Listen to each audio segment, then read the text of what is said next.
Hi, everybody. I'm coming to you for this podcast to talk to you about the recent happenings in the UK where Jeremy Corbyn, former leader of the Labour Party, has been suspended for comments that he had made with regards to the so-called Equality and Human Rights Commission's report, which dropped a few days ago, and he's been suspended as a result of his reaction to that. But I'm joined by Chris Williamson, former member of the Labour Party and former MP for Derby North. How are you, Chris?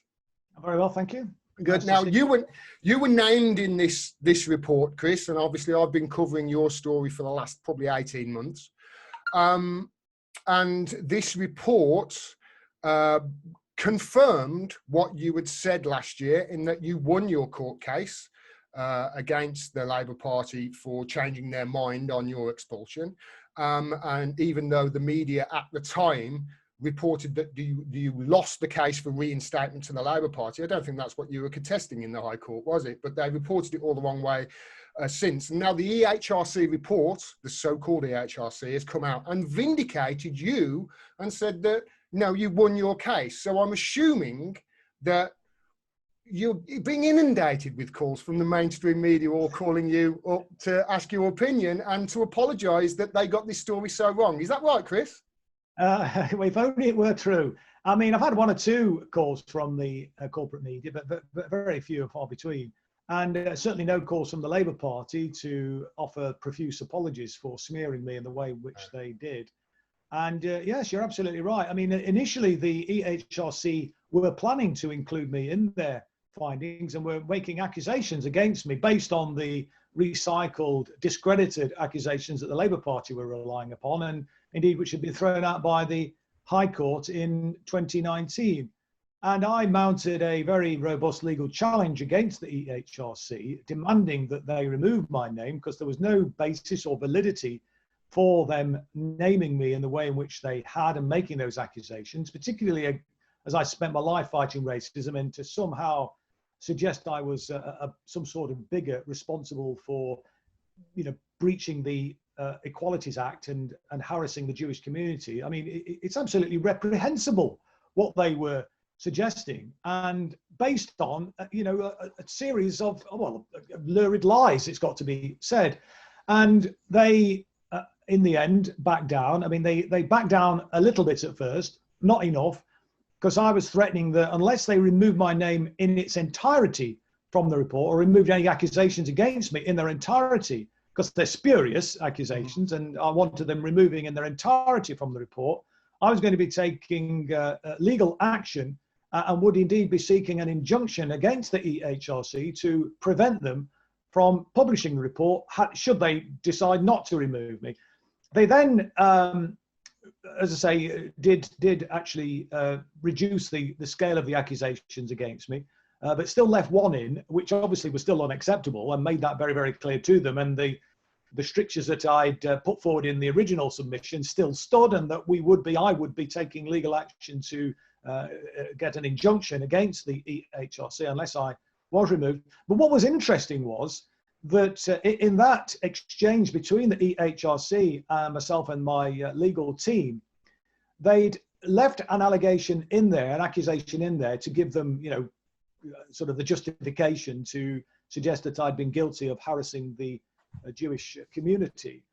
But they'd actually gone out and proactively sought additional evidence to try and justify what they were saying about me. So they'd had a series of accusations and a dossier, such as it was, had passed to them by the pro-Israel campaign against anti-Semitism and the Jewish, so-called Jewish Labour movement. And so they'd had that. And then they'd gone out to try and find some additional people to buttress what they were saying about me. And again, the accusations that they were able to, the new accusations that we were able to garner, were absurd and ridiculous, and again, didn't really stand examination, didn't stand any legal challenge, certainly. And in the end, they capitulated completely and removed all reference to me as someone who was guilty of being in breach of the Equalities Act. Basically, they wanted to criminalise me. They wanted to accuse me of unlawful conduct. But even at the height of the EHRC's accusations against the Labour Party's membership, because that's what it is at the end of the day, they only had six cases. I mean, this was supposed to represent some heinous terror. Even if you accept that was, those 6 cases had some merit, which they did not, it's hardly an example, is it, or an indication of institutional anti-Semitism. But the representations that I was able to make, thanks to the incredible generosity of grassroots supporters, which I'm eternally grateful for, because they enabled the High Court case against the Labour Party as well. Very expensive, I mean, it cost us getting on for £20,000 to this latest challenge to the EHRC. But I felt it was so important, not just for my reputation, but for the reputation of the wider membership, because what they're trying to do is demonize socialists, demonize, people of a left-wing persuasion, and trying to sort of categorize them as a bunch of bigoted racists. And as a result of my representations, they didn't just remove my name, but they removed 3 other people from their list of people that they were accusing. And he just left them with 2, Ken Livingstone and Pam Bromley. And if you then, I mean, again, 2 people, this is the way the corporate media has been referred to, as if it was some really incredibly damning. He's a racist. He's a racist. That's what they've been basically implying, haven't they? I mean, it's outrageous what they're saying about Ken and indeed about Pam.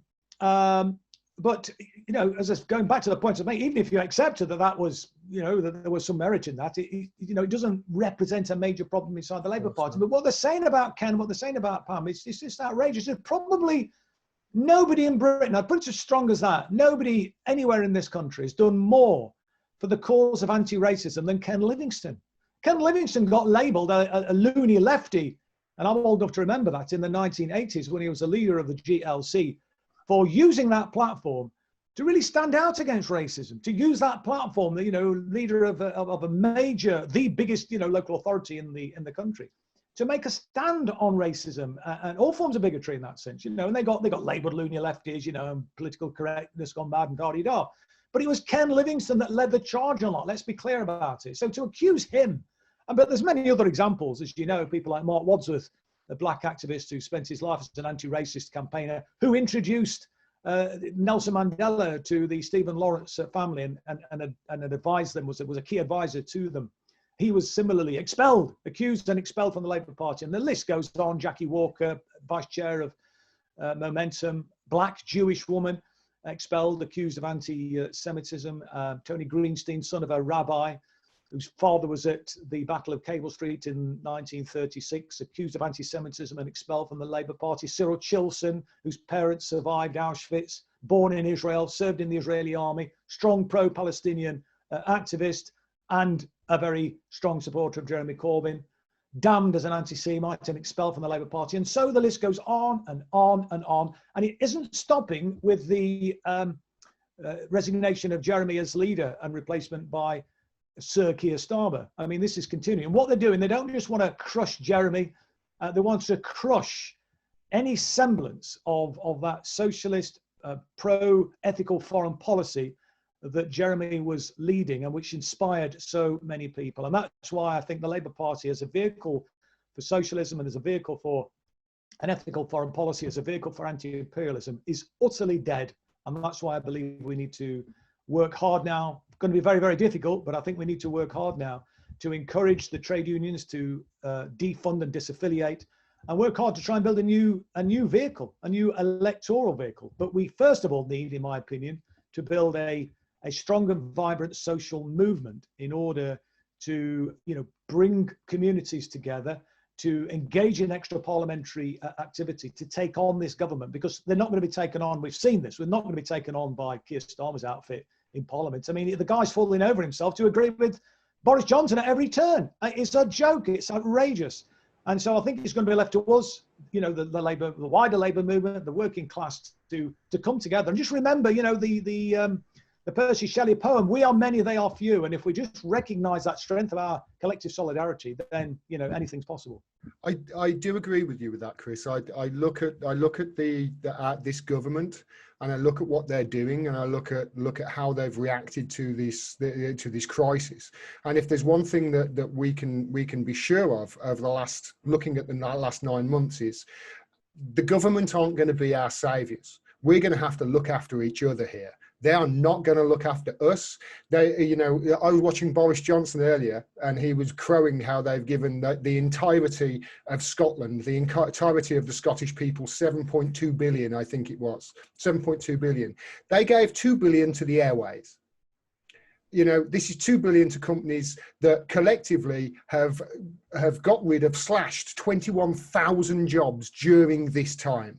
They've given that much, 2 billion to the airways, yet he's crowing about 7-8 billion to the entirety of Scotland. How can you say that the airlines, 4 airlines, including British Airways and EasyJet, are 20% or worth 20% of the Scottish people? They're just not. This is nonsense. And the sooner that we realise that they're not going to be our saviours, that we're going to have to look at it after each other, we're going to have to look at it after each other's communities, the better, because we are not going to get any solutions from these people. We're going to have to drive it ourselves. Totally right. I mean, and I think the point you make there about their sense of priority, I mean, it's well, you set it out beautifully, I thought, there in terms of where their sense of priority lies. But, you know, money is no object anyway in this country. I mean, that might sound a bit kind of odd, but money literally is no object. For a currency issuing nation, which we are, in the 5th biggest economy in the world, which we are, with considerable amounts of spare capacity, which we have in the economy, which we have, then, you know, literally money is no object. So we can create the money. That's not a problem. Finding the money to make sure that nobody is left in abject poverty and hardship, although there were 14 million people living in poverty in this country before the COVID-19 pandemic struck the UK. So literally there isn't. I mean, and this was a frustration for me, and a frustration in a way that I haven't got that parliamentary platform any longer to really kind of make this case, to use that platform, because there doesn't seem to be very many, if anybody, frankly, in Parliament, which is making this case. Literally, the only deficit that really doesn't matter in Britain is the fiscal deficit. The deficits in terms of healthcare, the deficits in terms of decent quality public services, the deficit in terms of the adequate provision of social care, the deficit in terms of addressing the climate catastrophe. These are the things that really, really matter. Yeah. And, we're not actually dealing with the deficit in good quality infrastructure. I mean, look at the quality of the infrastructure outside of London. It's a bloody disgrace for a nation of Britain's wealth and the size of its economy and so on. So there's plenty of capacity. There's plenty of things that need to be done. So you can use the capacity to generate the finance without creating an inflationary problem. You do need to be mindful of inflation, of course. But so long as you're only spending up to or beneath the capacity of the economy, which we certainly are. Yeah. It's interesting, isn't it? The way in which, I know we've said the priorities are all over the place, but, when you think back, and not that long ago, Theresa May saying no such thing as a magic money tree, and even Ed Miliband saying, since then, mate.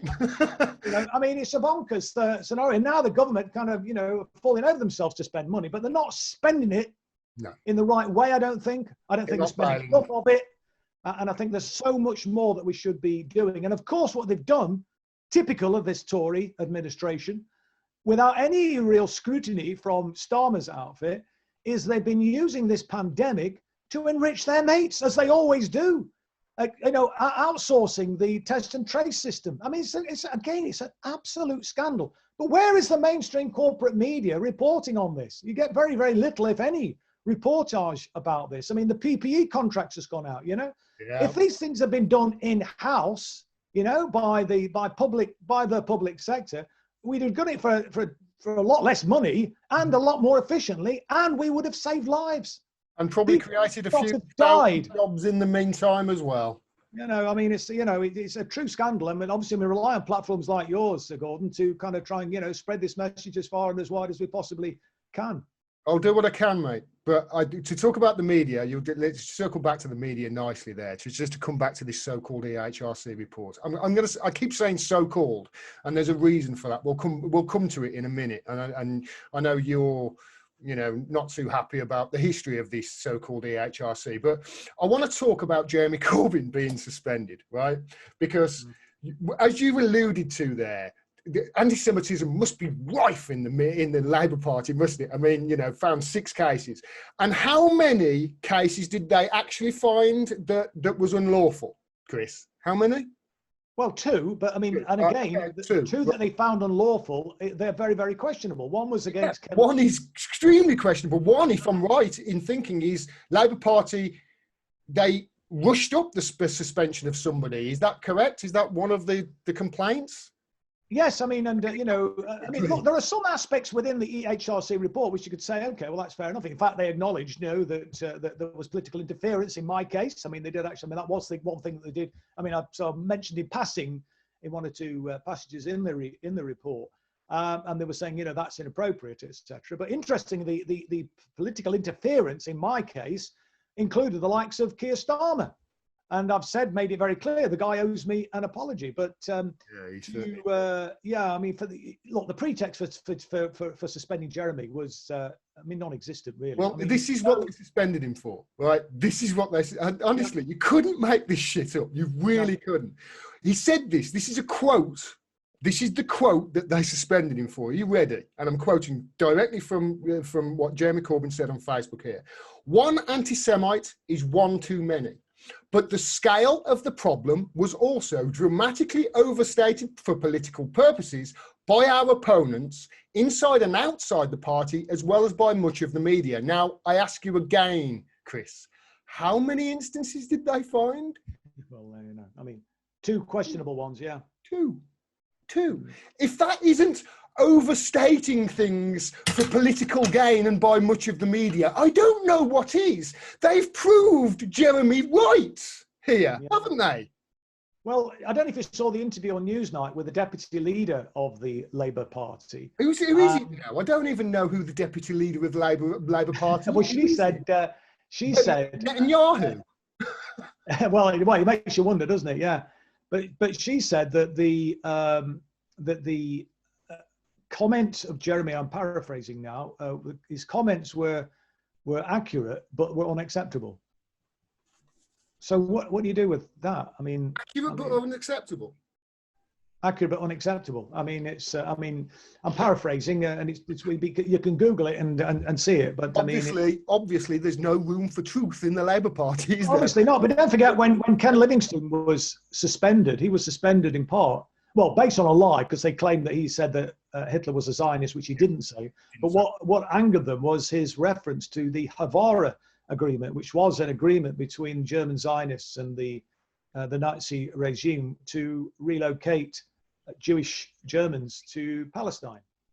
And there was an agreement. I mean, and he just referenced that in passing in a discussion on Radio 2. And I mean, he didn't go into the studio to talk about that. He went in to support Naz Shah, who'd been suspended and was facing accusations of anti-Semitism. And he was simply going in to show solidarity and make the point she's not an anti-Semite. And then he got asked a question about Hitler and Nazi Germany, so he was kind of responding to a question. So it kind of came a little bit left field. And, we know the history of that. John Mann then claimed he was a Nazi apologist. And I mean, the rest is history. It's a disgrace, really, the way Ken's been treated for somebody, as I've already said, has done more, in my opinion, than literally anybody to advance the cause of anti-racism in this country. Towards the end of his life, I mean, Ken is, hopefully he's got many, many years left. But I mean, he's 75, I think he is now, who's done so much, given so much, to be treated like this, is effectively, an elder statesman of the movement, to be treated like that, who's given so much. I just think it's despicable. It really is. It is despicable, Chris. It's let's remember here. Let's remember, and I've pointed this out many times as you have. This is what this is really all down to. It's not about anti-Semitism. It's not about Jewish people. It's nothing like that. They're trying to make it all about that. What it is about is that flag over your left shoulder. That's what it's about. It's about silencing voices that are critical of Israel in their illegal occupation and, let's face it, despicable treatment of Palestinian Arabs. And I say Palestinian Arabs for a reason, because Palestinian Arabs are Semites. Therefore, the despicable treatment of the Palestinian Arabs in the West Bank and Gaza is what, Chris? Anti-Semitic, correct? Yeah, well, exactly. Yes, indeed. That's the certain irony there, isn't there? Yeah. So this is people who stand up for what Israel is doing for them. So this is people who are racist, who have a racist ideology, who are calling anti-racist, lifelong anti-racists, such as yourself and Jeremy Corbyn and Ken Livingstone, lifelong anti-racists. They're calling them racist, and the media are repeating it as if it's true. That is unforgivable, and anybody who's doing it for any reason, as far as I'm concerned, is disgusting and should hold their head in shame, because that is the real virus that is the real racism and the real stuff that's actually doing Jewish people harm here. They are harming Jewish people by conflating these things, because what's the one thing that it's doing, Chris, all this, and trying to conflate things and trying to muddy the waters with anti-Semitism and racism, it's causing more racism against Jewish people. And that's despicable that they're doing this. Well, I'm sorry for getting upset, but it's really not on. I mean, and that point that you just made there was made to me 2 years ago by leading figures in the Jewish Voice for Labour movement, and that was their fear. They said that this campaign is going to increase anti-Semitism. I mean, the precise words they used to me was it's going to increase Jew hatred, and it's a fear, it's a worry. But I mean, I think we need to get this in proportion. I mean, the truth is, the Jewish community is not a community. That's not to minimize any examples or instances of anti-Semitism, but it's not a community that experiences racism or bigotry to any great extent. I mean, as Tony Greenstein, a Jewish guy, as I say, he's never been stopped driving his car because he's Jewish, unlike many black people who get stopped on a regular basis. People are not discriminated against by and large because they're Jewish in relation to employment or housing and a whole host of things that many black people have experienced, black and Muslim people have experienced. So it's not to minimize anti-Semitism, but to the way the hysteria about it, you'd think it was the number one hate crime problem in Britain, when the reality is it's even with the increase that there's been of incidents of anti-Semitism, it is minimal by comparison. So I think it's important to put it into proportion. But you're right, and as I said, people in the Jewish Voice for Labour have made this point. Their concern was that this will increase, and in terms of potential incidents against Jewish people. However, it's also, I think, worth making the point that many of the people from the Orthodox Jewish community don't have any truck with the with the pro-Zionism. They are themselves anti-Zionist. They are people who, to a large extent, you can't generalize obviously, but many people from the Orthodox community were supporters of Jeremy Corbyn, ironically, and also the most likely to experience anti-Semitism because they're visibly and obviously Jewish because of the dress manner that the dress code that they adhere to. But they're not the people, by and large, who are making the accusations. It's people who, are just, they are very unlikely to experience any discrimination.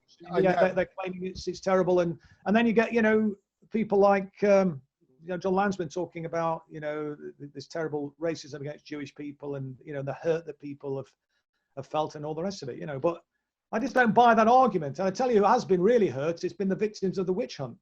Yeah. People have suffered extreme bigotry against them. They've suffered, many of them, severe episodes of mental ill health. I know of at least one person that took an overdose as a consequence of being accused. I know a number of people who've lost their employment.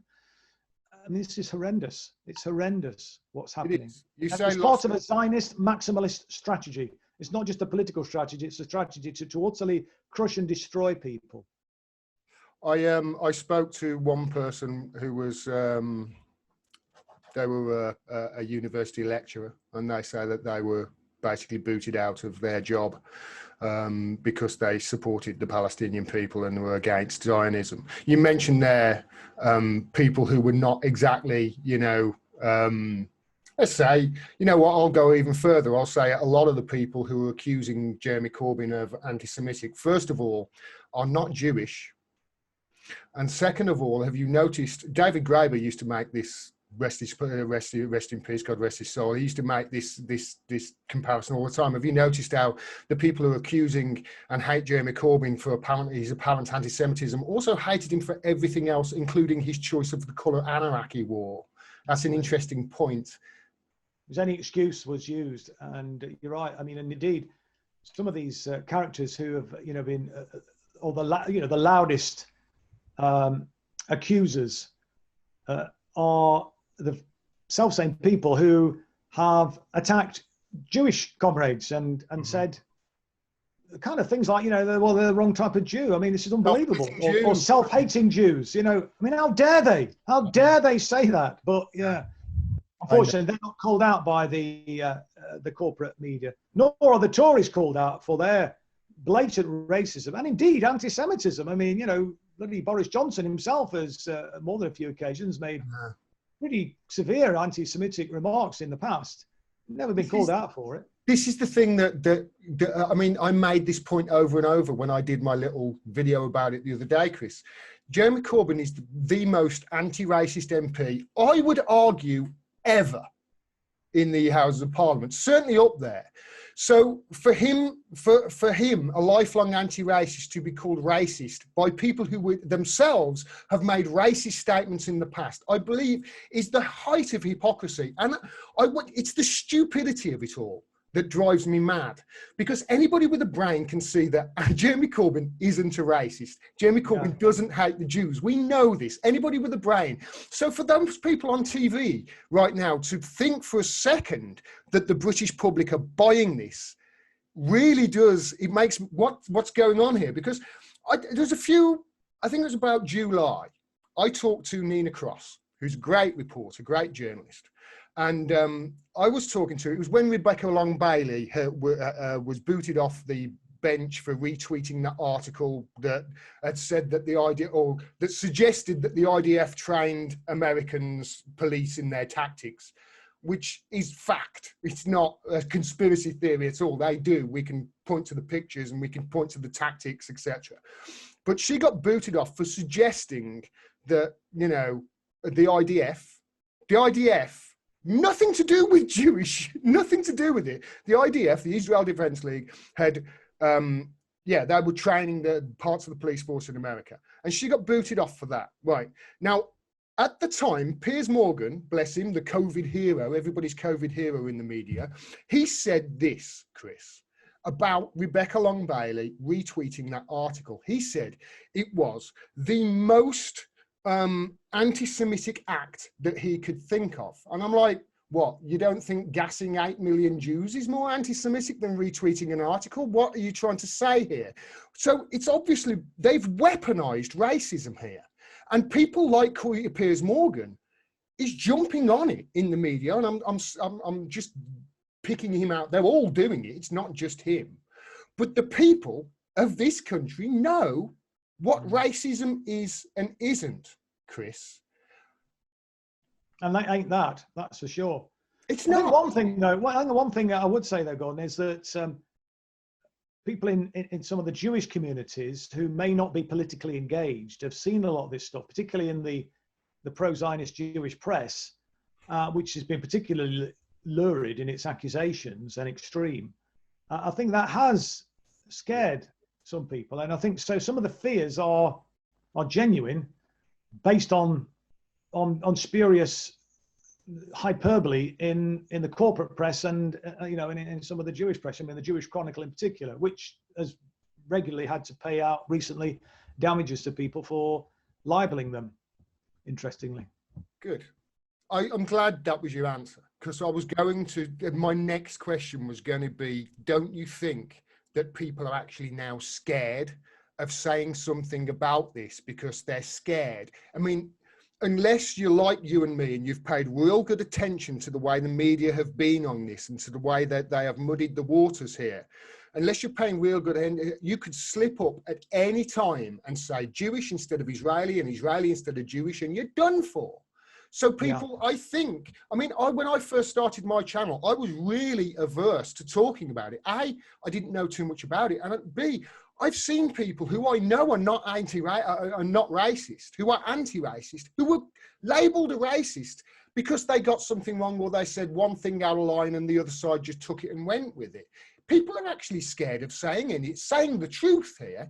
This is George Orwell stuff, isn't it? Well, it is. I mean, I've made that point. It's almost if we're living in the pages of 1984. Sorry, Chris. Ellie, come here. Go and lie down. I'm very sorry. So the next door. No worry. Lie down and be quiet. Shh. Sorry. But I think there are two groups where, I mean, the fear runs two ways. I mean, the point I was making about, some people in the Jewish community are fearful because they think that there's some truth in these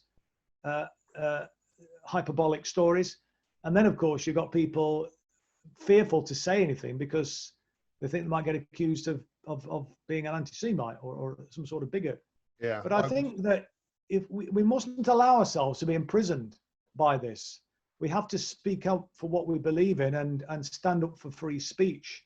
And that's why I'm particularly keen to make that point and speak out whenever I get the opportunity to do so. And alongside Mark Wadsworth, Tony Greenstein and Jackie Walker, we've sort of started to launch a mini campaign for free speech. Okay. And we've got a discussion with Mosh Mossover and Tony Greenstein this week on Wednesday about Zionism. What is the meaning of Zionism? And we've had a range of these sort of public Zoom meetings to try and make the case. And it's important that those of us, with whatever platform such as it is, I think, do speak up bravely and call this out for the nonsense that it is. And not be too afraid of it. Now, I want to talk to you a little bit, lastly, on this. I can't let this go without... We said this, Chris. We said they're going to come after him next, didn't we? We said if he doesn't stand up and he doesn't... we said if Jeremy keeps leaning into this smear the way he has and opposing the smear by saying, I oppose racism in all forms, we said he was going to be next and they wouldn't stop at you. And I hate it when I'm right sometimes, Chris. Well, no, indeed. I mean, me too. And I was making the point even before they went for me. And in fact, we dug out.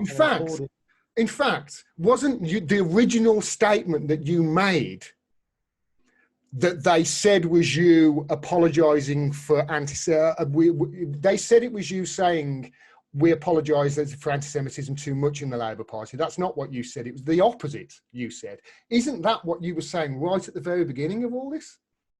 Oh, yeah, I mean, and, right from the start, even before I was re-elected, I was saying that, we need to speak up for the Palestinian people, and our record, the Labour Party's record, is a proud record of standing up to racism and fighting racism in all its forms, and we absolutely need to be proud of that record and speak up for that record, because by backing off in that sense, it just gives credence to those who are suggesting that there is a major problem. And in some of the opinion polls which were undertaken,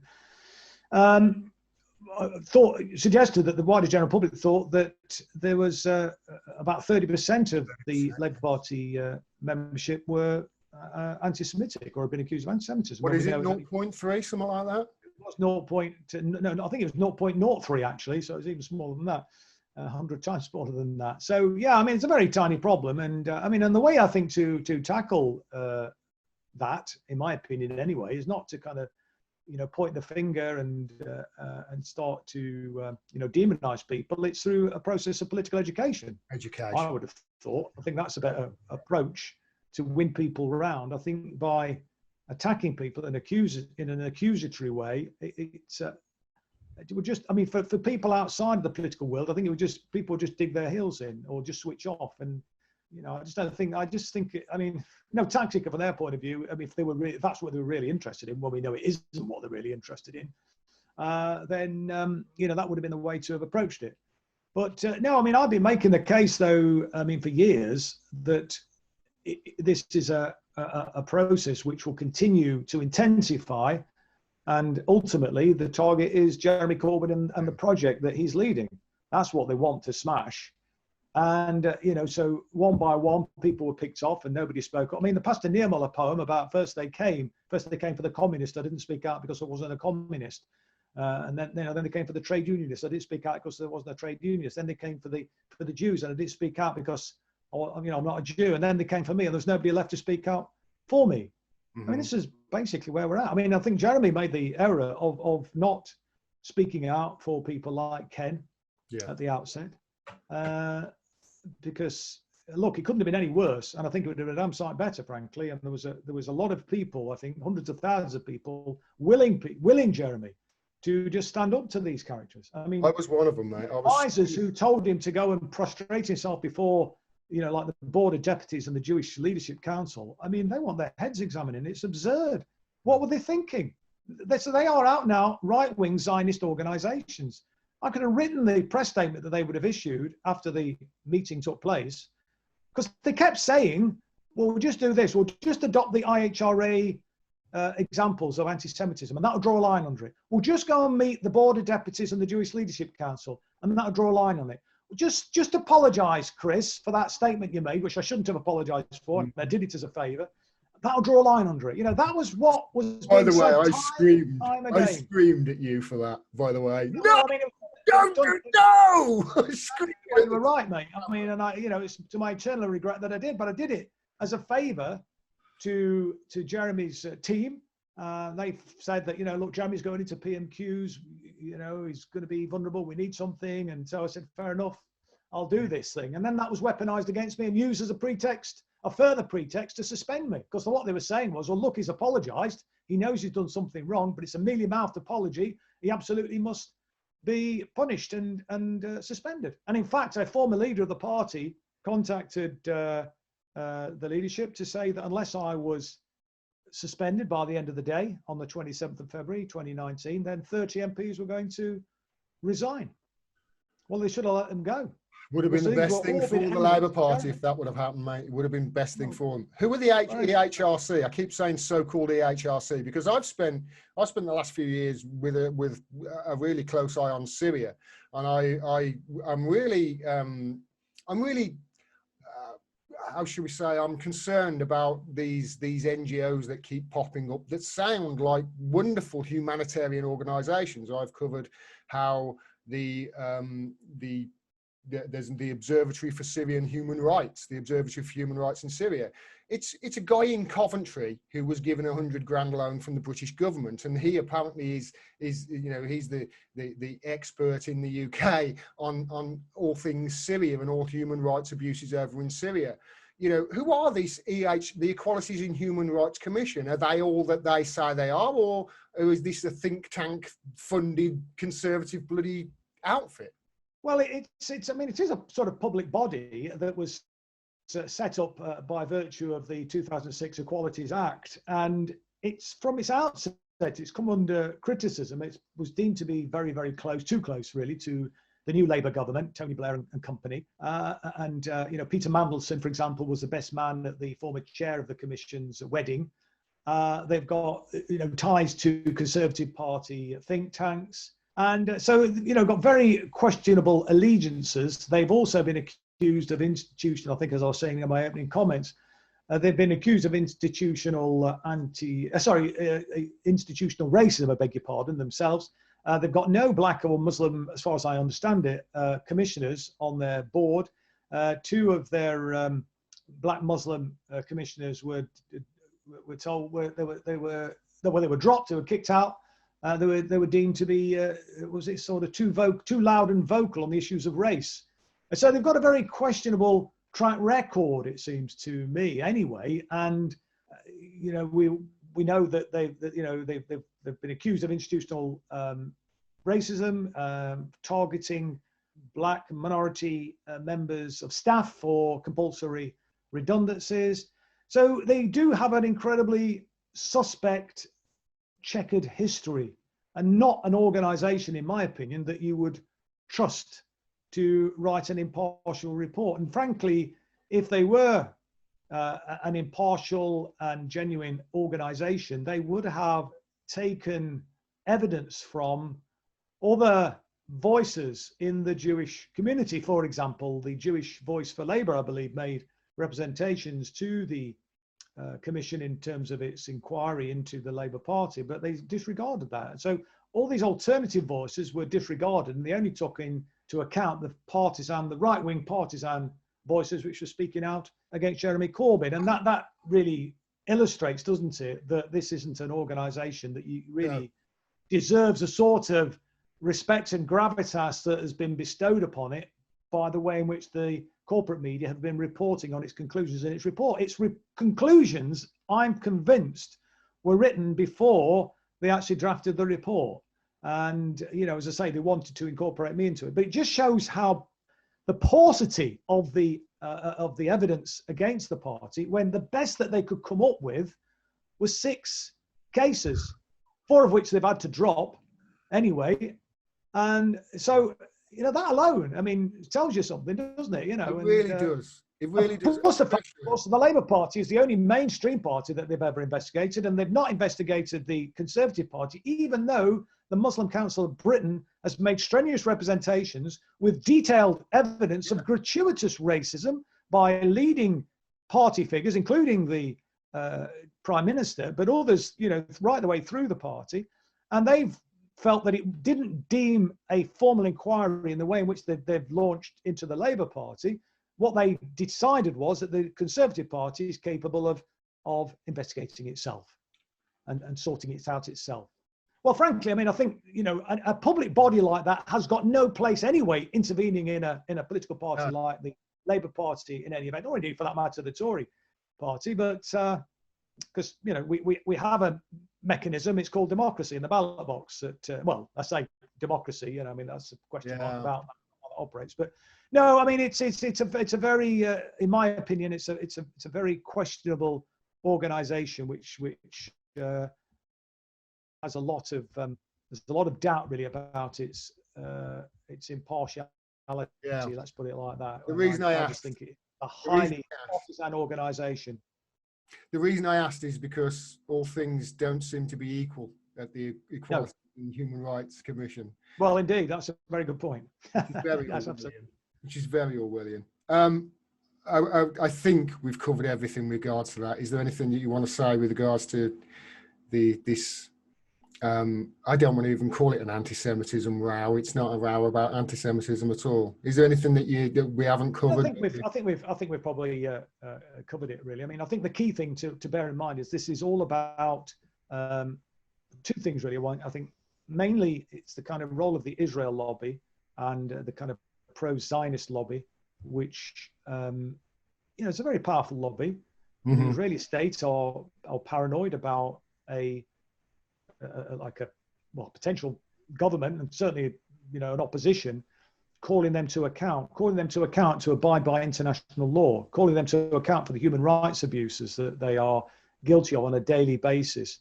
An opposition and a potential government that was standing up to a prime minister that was prepared to stand up for the Palestinian people. That was unconscionable to them. But then, of course, the other thing is that you've got a lot of people who are Zionists, if you like, by matter of convenience, really, not necessarily by a kind of a sort of a principled stand. They've seen the anti-Semitism smear campaign gaining traction, and that's been used as a stick.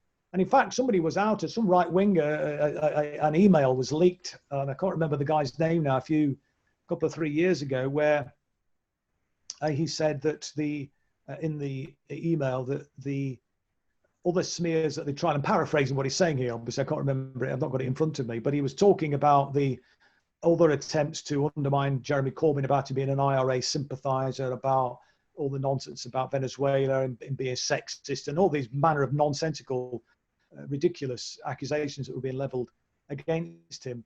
But then he went on to say, but the anti-Semitism campaign is gaining traction. Yeah, we need to really focus on that and put our efforts into that area. And sadly, Jeremy's advisors they gave it the legs by continuing to appease them and capitulate to them.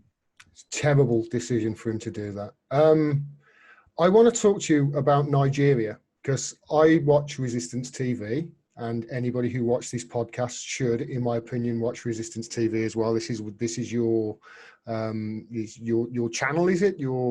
Yeah, we've set up a live stream. And it's something that we decided to do shortly after establishing the grassroots movement, the resistance movement.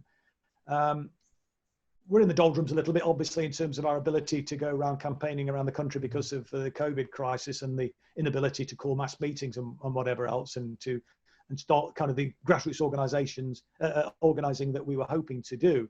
But like you and like we're doing now, we've tried to do a sort of have an online presence, and so we've established this live stream. We've called it Resistance TV, and we've had a range of different guests on and covered a range of different topics. And one of the things we're very keen to do as a movement is not simply be focused on the domestic issues in Britain, important of course though they are. We want this movement to be very much an anti-imperialist internationalist movement, and to build links with liberation struggles around the world, not just to simply demonstrate solidarity with those struggles, but actually to learn some lessons. And the Nigerian campaign that's going on there, the End SARS campaign, is a case in point. The Special Anti-Robbery Squad that has caused so much controversy because of its brutality that it's meted out to the Nigerian people, and a very wealthy, oil-rich nation with inequality off the scale,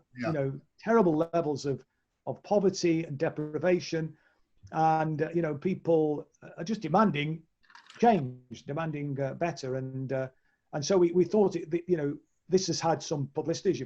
Even the corporate media has covered a bit of this, and I think what was great about it, well, a number of things is good about it, but one of the things, and why I think this kind of, we need to build an internationalist perspective, is that the End SARS campaign, and SARS stands for the Special Anti-Robbery Squad in Nigeria, was inspired by the Black Lives Matter campaign in the States, and which obviously was a lot about police brutality and so on, and they were being subjected to that on an even greater scale in Nigeria, and that inspired them. Young people came onto the street. The organised labour movement are on the streets there. And I think it's a very, very powerful struggle, and it sends a very strong signal, I think, a message to us about the power of collective solidarity, and in spite of the potential consequences of people much more severe than what they are in this country. People have still been prepared to stand up, take to the street. But what is so significant, I think, about it is the way in which it's bringing together a kind of, if you like, a disparate group of people, a lot of young people coming out who are not necessarily, many unemployed actually, so they're not necessarily in a trade union and part of the organised labour movement, but the organised labour movement in Nigeria is coming together and they're working together. Now, I don't know where this is going to go, but hopefully it will go all the way and to kind of bring about the reforms. And they've already, achieved certain things, certain concessions from the government. But this is a struggle that's been going on for a long time, even when the military dictatorship was in power when the military dictatorship was in power in Nigeria, and some of the appalling abuses of power that was going on were quite horrendous. And people like the wonderful Ken Saro-Wiwa, fantastic human rights, civil rights leader in Nigeria, who was speaking out, for people, and particularly one of his key areas that he was concerned about was the environmental degradation and the role of the oil companies, how they were exploiting the nation's riches, but that the fruits of those oil riches were not being shared by the people. Familiar story. And not only were they not kind of experiencing any benefit from that, there was a positive disbenefit where the oil pipelines were going through certain parts of the country and there were spillages and so on, and this was leading to massive public health crisis there. And he was speaking out against this, and obviously it was having a lot of impact. Ken Saro-Wiwa, wonderful man, worth people not familiar with him looking him up, because a very significant figure. He was a beautiful man, a poet, a kind, wonderful human being, and they executed him on trumped up charges. He and I think 9 other civil rights, human rights activists there, because they were. How long ago was this, Chris? 25 years ago, he was executed.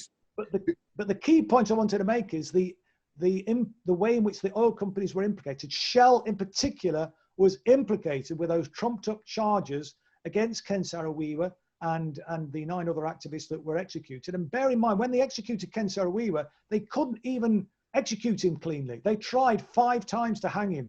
On 5 times it didn't work, and they tried over and over again.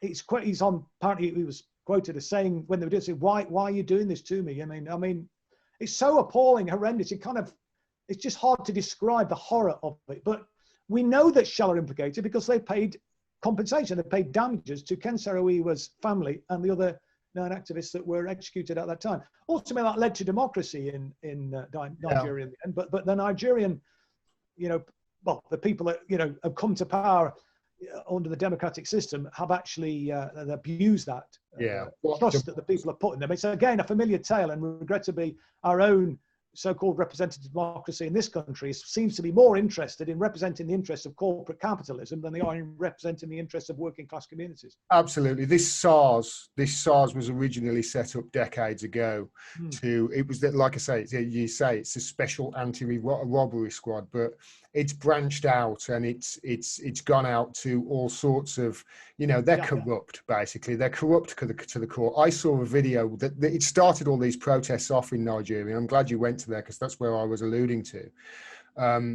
I saw a video where a guy was basically dragged out of his car. They were stealing cars from people, this special anti-robbery squad was. And they tried to steal the car off somebody and he resisted. So they shot him on the street like a dog. I've seen the video. It's disgusting. You've probably seen it as well.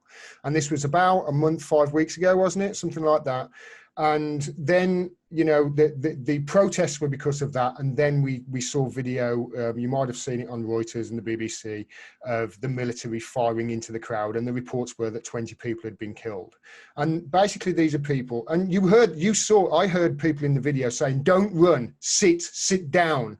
They're trying to get people they're just trying to protest here and trying to do it in a Gandhi-like way, and without violence. And I totally and utterly support them in it. But it's not just the coalition sort of like that's got behind this, which is great. They're making demands as well, because it's not just you might have heard the End SARS movement from the mainstream media. They talk about End SARS endlessly, but they haven't talked about 5 for 5. Now, you will have heard about this, Chris, because they're making demands over in Nigeria, these End SARS media, and they've got this hashtag, not just End SARS, but hashtag 5 for 5. And I'm just going to read to you a few of these demands. Doesn't this sound like something that would be wonderful for us to demand of our police over here, not just us, but especially over in America as well? And I'm sure that this is why the media haven't reported on this, because it's thread of a good idea, isn't it? Listen to these demands they're making. 1, immediate release of all protesters. Obviously, they've arrested protesters, immediate release of them. 2, justice for all deceased victims of police brutality and appropriate compensation for their families. Great, wonderful. That's number 2. Number 3, setting up an independent body to oversee the investigation and prosecution of all reports of police misconduct within 10 days. And they're doing this because they've disbanded SARS this time, but this is the 3rd time it's happened, isn't it? And they're worried that it's going to come back again in another reincarnation. Number 4, in line with the new Police Act, this movement is asking for psychological evaluation and retraining to be confirmed by an independent body of all disbanded SARS officers before they are redeployed. This is something that goes on in America a lot. I know. Police officer will get booted out of one police department, end up in another one in another state. I'm not sure whether it happens over here too much, but here's the key one. Number 5, this is their 5th demand of their police department. Increase police salary so that they are adequately compensated for protecting lives and property of citizens. This is for them to say, no, give the police more money, they'll do a better job. It'll higher educated people and better people will be attracted to it. And it will obviously, people won't be as corrupt if they get enough money. Isn't this brilliant? Absolutely, plain common sense, it seems to me. And, we could certainly learn a lesson or two from what they are doing in Nigeria in actually, speaking out for that, and indeed other demands. I mean, other things that they're calling for, of course, is to address the kind of grotesque inequality in the country as well. But I was really inspired. I mean, on the program, we got a couple of activists from Nigeria on the ground, who've been involved in the campaign there, and so I do think it's important that we make those links around the world, because there's plenty of struggles going on. I mean, and what happened in Bolivia is incredibly inspiring. How the coup to kick out Morales last year has been absolutely overturned, and the socialists are back with an even bigger mandate. And even the the right wing sort of observers that I mean, nobody could sort of call into question, because it was such a resounding victory, the success there of the socialists. And one of the things from one of the lessons from Bolivia, of course, is the MAS there, as it's called, is the importance of a mass social movement to underpin an electoral strategy. And I think the point that they've made, and they've seen it happen in Latin America as well, where political parties that are merely focused on an electoral strategy without having or spending time and devoting time to creating a social movement and building that social movement and political education and empowering people on the ground, as it were, are always destined to fail in the end, and through corruption or people falling out of favor with them, and they've not, that's not a route that they've not a path they've trodden in Bolivia this time. And for years now they've had this kind of struggle, and a lot of people are saying, Bolivia, it's a triumph of democracy, of electoral democracy, and yes, it is at one level, but it was only brought about because of a mass movement, a resistance movement that wasn't prepared to tolerate what had happened. And so there was a year-long series of civil disobedience going on, campaign on the ground. So that's a real lesson that we need to learn in this country. We can't just simply rely on, getting, Labour. Well, I mean, Labour under bloody Starmer, but even Labour under Jeremy Corbyn on its own, not enough. No. You need that organisation on the ground, because you've got to kind of renew. And I think that's the way to go. I mean, we're seeing also advances. I know we're not here to talk about Latin America, but the way in which the fantastic what happened in Chile, where the constitution's been rejected, been thrown out. This is Pinochet. Pinochet. It's gone, isn't it? This is Pinochet's constitution. They've thrown it out. Pinochet's gone. Pinochet's constitution absolutely gone, and so the Chilean people have sent a very, very clear message there, and it's absolutely wonderful and inspiring to see when bear in mind, I mean, Chile was a sort of test tube for the testing ground for neoliberalism. Yeah, it was inflicted on the point of a gun, and it was spread throughout Latin America, and the CIA involved in that. Interesting, the CIA learnt its methodology that it's put to good use from their perspective in overthrowing, toppling democratically elected left-wing governments from the British.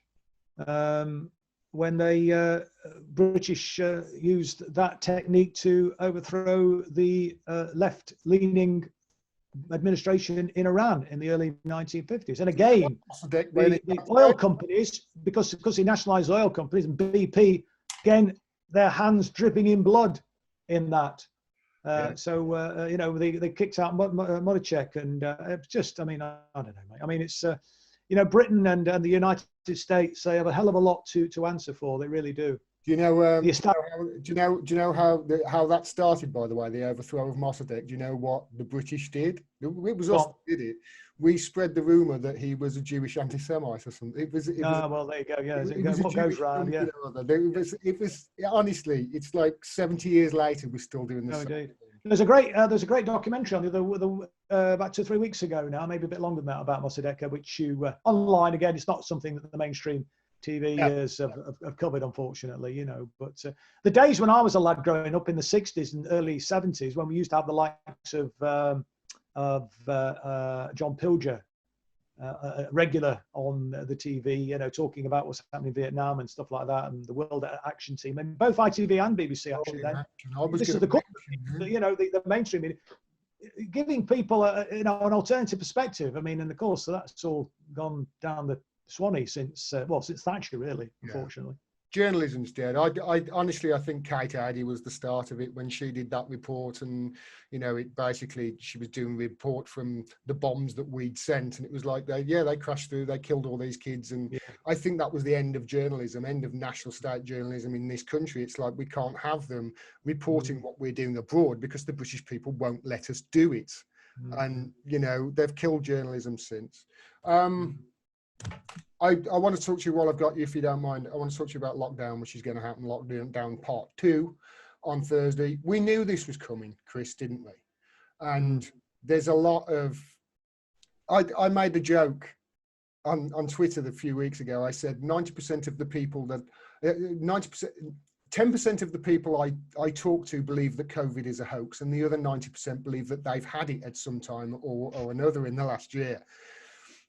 We can't believe the media in what they tell us on anything. I think they will lie to us about anything. They will tell us water isn't wet. If they will tell us Mary Berry hates cake. They don't care. But with regards to this virus, I can only tell people what I've seen, and what I've seen is, because obviously everybody's worried about locking down for 4 weeks and the effect that's going to have on them. My mum was in hospital in February, Chris, with breathing difficulties. We still don't, to this day, know whether she had COVID or not, because it was before it came out. But there's a good chance, I reckon, that she had it. She nearly died. I've watched a friend of mine's mother. He died of COVID. A good friend of mine, she died. She was elderly for sure, but she died. She died on her own in hospital, scared. Nobody from her family could visit her. When her son talked to me, I'm sorry, I'm choking up, but when her son talked to me, she was on his fireplace in an urn, in a box. That's how he had to say goodbye to his mom. I've had a couple of conversations with a nurse that I met, a lovely nurse called Sylvia, and she had been fighting on the front lines against COVID, and I asked her at length in 2 conversations about how bad things were and what things were like, and I got the distinct impression from her that we haven't seen how bad it was at the hospitals. It was really bad. It was far worse than we were shown. She had 50% permanent scarring because she had caught COVID from one of the patients that she saved. She's got 2 wonderful kids. So she got all that. I know a lovely woman who's really close to me, who runs an old folks home, who has had to deal with, old folks coming back from hospital with COVID infecting her. She still can't talk about it. Her daughter's husband, her daughter who has had a baby, so she's got a new grandchild this year. Her daughter who has had a baby this year, over the last couple of years, so got a new grandchild. Her husband had open heart surgery in December last year. So this person who runs an old folks home not only is going to be really careful about giving it her own patients COVID, but she can't see her daughter or her granddaughter because obviously her son-in-law he can't catch it, and she had to go 6-7 months not even being tested as running an old folks home. She couldn't be. She's tested every week now, but there was 6-7 month period where she couldn't even see her grandchildren and that sort of thing.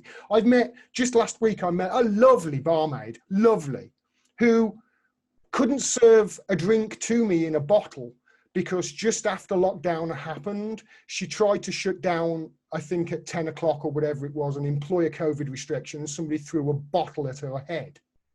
I've seen, after weeks and months of us, I know I'm going on about this, Chris, but it's really I've never spoken about it and I need to. I've seen after weeks and months of a lockdown where we applauded these nurses and these essential workers, the bus drivers and what have you, who caught COVID and died, some of them. I watched the first time I went on a bus out of lockdown, the new bus route, because he didn't know what the new bus route was because of the COVID restrictions in the town centre, miss a bus stop, and somebody who was waiting to get off at that bus stop literally tried to rip through the door to get at him, to beat the bus driver up. I've watched all of these things, and so I can see with my own eyes that, okay, something bad is seriously happened here, and then I look around the world and countries all around the world that hate each other, Chris, hate each other, all agree that this is crazy, and they've all rang the fire alarm. Now, is it not stupid, if that's the case, to just get out the building? If every country in the world is ringing this fire alarm, get out the building. I can't tell you whether COVID is real or not. I've never seen the virus up close. I'm a journalist, you know. I can only tell you what I see with my eyes. I can't tell you that the figures and the facts and the figures that the media are throwing at us are real, because I don't believe anything they say anyway. But I can tell you what I've seen with my own eyes, and that's what I've seen. So if we need to lock down for another month, I suggest we do. What do you say, mate? Well, I think certainly the way the government's handled it has been an absolute Atrocious disaster, and it's actually contributed to the problem, and people have lost their lives as a consequence of that. And I think we need to be calling them out for that. Starmer's outfit are not doing it, so it falls to us, I think, to do that, and we need to do it as loudly as we possibly can, and really make the point that, you know, there is a damn sight more that they could have done, and really point, I think, to the examples around the world where. And it's interesting that, you know, where you have a more interventionist, a more active, or draconian, the less people die. State. Well, I mean, they call it that, don't they? But if, you know, with an active interventionist state, then you can have a much more significant effect on actually stopping the virus in its tracks. But also, we need to be. So I think we need to be more mindful of the sort of approach in relation to how we deal with track and trace and the way in which we lock down and so on and so forth, but also ensuring that, as again, I think I was saying in the opening remarks, that people who are unable to work because of the lockdown are not actually penalised financially. And now we had the furlough scheme, it was 80% of salary. Now it's substantially less than that. Is it 67%, I think, of salary? And many of those people who are in that situation are only on the minimum wage, and the minimum wage is inadequate to live on as it is. So how on earth are people expected to live on, you know, 67% of that? You know, God only knows. It's just unacceptable, it seems to me. And I think we need to be, you know, capturing that anger really, and making it clear to people that this isn't inevitable. This approach is a political choice. And again, coming back to the point I was making earlier about Britain being an incredibly significant economy, the fifth biggest in the world, a wealthy nation with the fifth biggest economy and our own sovereign currency. So all of these decisions to leave people out in the cold in the way in which they've done are not necessary. They're political decisions. Yeah. And a different approach could have been adopted, could still be adopted. And that's what I think we need to be urging people to demand. I think we need to ratchet up the sense of anger and indignity in the population, because the governments have been getting away with literally murder. I mean, it is actual state murder. I agree, mate. They don't seem to be listening to any of the scientists. The scientists that I watch them talk to the scientists. I've talked to, you know, people who are you know, clued up on this myself, and most of the time, correct me if I'm wrong, Chris, the scientists are just saying, listen, we know this, but we don't know what's going to happen in the future. But they're very averse to saying anything in black and white, aren't they? Whereas if that's the scientists, but then you go on Twitter and everybody on Twitter knows one way or the other, absolutely certain that what they're saying is true. The scientists don't, but the people on Twitter do. And the other thing, that the scientists are very averse to say anything, but then when they do, like, I think we need a fire break, the government don't take any notice of them whatsoever and just go and, I don't know, I mean, there was one period a few weeks ago or a few months ago where the people, the scientists on the TV specifically said, yeah, what we need now is level heads and no rash actions whatsoever. And the very next day, the government came out and said, okay, we're going to shut all pubs at 10 o'clock. Nobody suggested that, but they came out and suggested it anyway. There were going to be a lot of people up and down the country very scared, very worried, and to be quite honest, very hungry over the next few weeks. I really hope that we as a people come together and, yeah, help each other and direct our anger, like you said, where it needs to be, at the government, who seem to be more concerned with bailing out their friends and their businesses and their bankers than they do about, you know, looking after people and people's lives and people's health. For sure.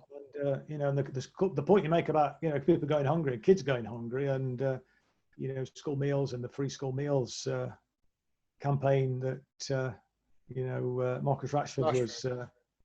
I kind of agree with both sides of that. I know it's an unpopular. I agree that with Marcus Rashford, obviously feed the kids, but I do agree with the other side of the coin, saying, you know, obviously just feeding the kids isn't going to be enough because these kids come from broken families, and many of these kids. Yeah, it's absolutely. It's a lot more than that. Yeah, it's okay. What are you going to do for them then? If feeding them isn't exactly, enough, then doing nothing is definitely not enough. What are you going to do? No, for sure. Yeah. Thanks very much, Chris. Is there anything else you want to say? No, that's great, mate. No, thank you for inviting us on, and good luck and with everything you do. Thank you. You too. Watch Resistance TV, everybody. It's brilliant. You had a segment a few weeks ago on food banks, and you got the guy from the biggest food bank in the country. Yes, that's right. In the biggest independent food bank. Independent food bank, and it was a brilliant conversation. He was brilliant. He was a great organizer as well. You're doing great work. Yes, 6:30 this Wednesday, if people have got time. We're having a discussion about Zionism, so have a tune in if you get a chance. I'll for sure joining in. Chris Williamson, thank you very much for your time. Thanks very much, mate. Love you. Yeah, good to speak to you, mate. All the best. Cheers.